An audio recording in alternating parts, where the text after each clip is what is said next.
on, guys. Let's go play. Let's go play. Let's go play. Okay. It's a car simulator. Let's go play. I play. I do you. Let's go. Let's go. Let's go.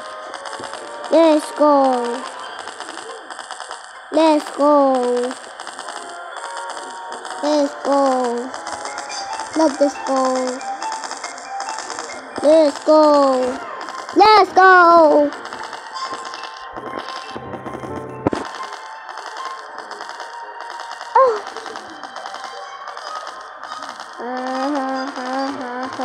Yung hero mo. We're gonna play. We're gonna play. We're gonna play. We're gonna play. What's up? Let me leave the game.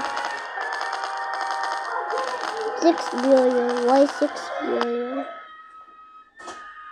iPhone. Hello? Oh. What? Just wait, guys. Okay, upo ka dito. Sige, alam mo na ba yun sa ano? So, alam mo na ba yun sa makabansa? Di ba meron kayong inaral na komunidad? Okay, ang komunidad, parang dito. English.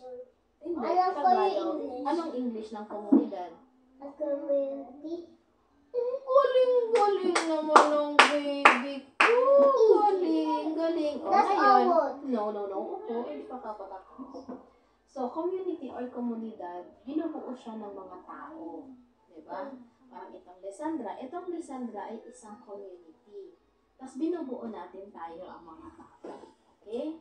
So, ngayon, ang bawat community dito, it is made up of a family. Diba? Ang pamilya, ang pinakamaliit na unit ng pamayanan. Ang komunidad pala, ang other name ay pamayanan. Okay? Pamayanan. Sabi daw,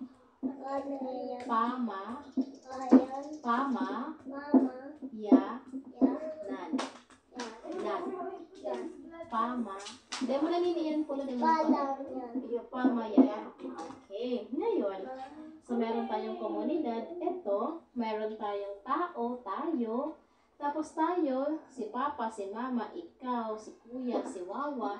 Tayo ay isang pamilya. That is the smallest unit of a pamayanan or komunidad. Okay? Okay.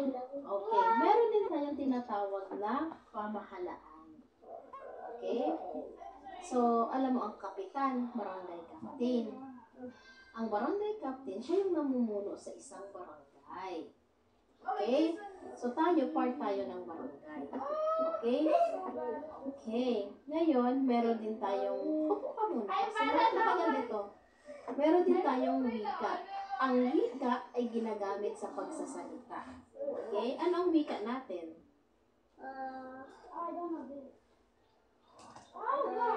Ngayon, ano ang sinasalita natin? Filipino or Tagalog. Diba? Yun ang wika natin. Pero pwede rin tayong magsalita. Yes, pwede rin tayong magsalita ng English. Pero, ang talagang ginagamit natin ay Tagalog or Filipino. Okay? Meron din tayong relihiyon or tinatawag na religion. May exam kayo bukas. Okay? Meron tayong religion or tinatawag na relihiyon. Ikaw, ano ang religion mo? Catholic. Katoliko. Sabi daw. Katoliko. Okay. Yung Katoliko, kaya tayo nagsisimba. Diba? Nagsisimba tayo kasi Katoliko tayo. Okay. Wait, hindi pa. We cannot do that. Ano ang pangalan ng iyong komunidad? Lisandra. Okay, ano ang pangalan ng iyong komunidad? Ano ang sinasalita natin dito? Tagalog. Okay. Ano ang religion natin? Yung religion, kaya tayo nagsisimba, anong tawag doon? Katoliko. Okay. Sino ang namumuno sa ating komunidad? Sabi ko yan, barangay captain or kapitan.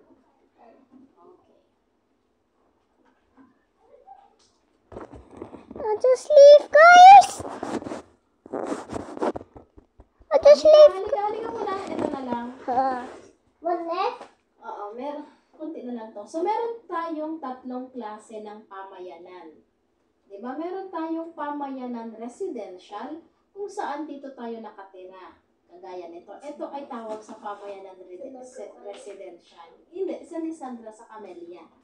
Okay, dito tayo sa Camellia, residential tayo. Okay? Kapag sinabi namang pamayanang commercial, doon mo matatagpuan ang mga tindahan, palengke. Kaya tinatawag natin siyang sentro. Okay? Katulad doon sa SM. Diba? So, that is pamayanang commercial. Natatandaan mo ba yung pinupunta natin na Babaco, palengke? Ang tawag doon.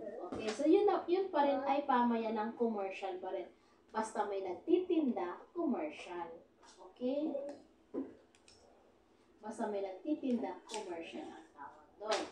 At ang industrial naman, sila naman yung mga pabrika o gumagawa ng mga products. Okay? So, tatlo. Residential, commercial, industrial. Residential, katulad natin dito sa Camellia. Commercial, katulad sa SM. At industrial, yung mga pabrika. Okay? Industrial, pabrika. Pabrika, industrial. Okay po? Sige. Magtatanong ako. Meron pa. Oo. Hindi ka magtatanong na ako. 5 questions lang to. Ang bahay namin ay nasa isang subdivision sa Barangay de La Paz. Basa ang... Marunong ka ng Tagalog? English kasi minabasa mo palagi. Dapat mabasa ka ng Tagalog. Ang bahayan namin ay nasa isang subdivision sa Barangay de La Paz. Okay, so ang bahay daw natin ay nasa isang subdivision sa Barangay de La Paz. Ano yun? Residential, industrial, or commercial? Tinitirhan natin. Residential, commercial, industrial. Okay, letter A. Tama? Apo, tama. Yay! Next, maraming mga gusali ang makikita sa paligid, katulad ng hotel, pamilihan, SM. Halimbawa, o ano yun? Residential, pamayanang residential, pamayanang commercial, or pamayanang industrial? Letter B. Is that right? Yes. Okay, dito ginagawa ang iba't ibang produkto or products. Nagmamanufacture ng products. Tulad ng mga spa, mga delata, mga ganyan. So, dito daw ginagawa. Ano yun? Residential, commercial, industrial. Letter C. Letter C. Kasi nag-produce. Okay. Maraming taong makikita dito dahil sa mga naglalakihang mall.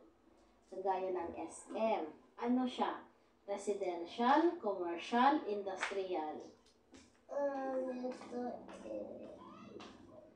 Sabi ko sa'yo, yung may mga naglalakihang mall. Letter B, kagaya ng SM. Okay? O, dito nanggagaling ang mga produkto. Kapag narinig mo ang produkto, ito din may produkto. Number 3. Ito din may produkto na naman. O, ano yan? Residential, yes, industrial. Letter C. Everybody, what just going on? What just happened, guys? What just happened, guys? What the? O, baby, kunin mo na yung What? math mo. What? Why? Yung math.